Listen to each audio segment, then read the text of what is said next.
ब्रह्मवेद स्वरूपं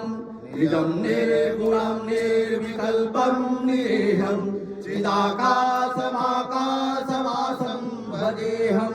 निराकार ओंकार मूलं तुरेयं गिराज्ञानगोतीतमीशं गिरीशं करालं महाकालकालं कृपालं गुणाकार संसार पारं नतोऽहं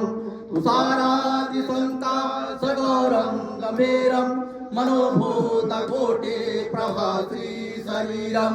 ब्रह्मौलिकल्लोलिनीचारुगंगा लशब्दायमानेन्दुकण्ठे भुजंगा चलत्कुण्डलम्बो सुनेत्रां विशालं प्रसन्नाननमनीलकण्ठं दयालं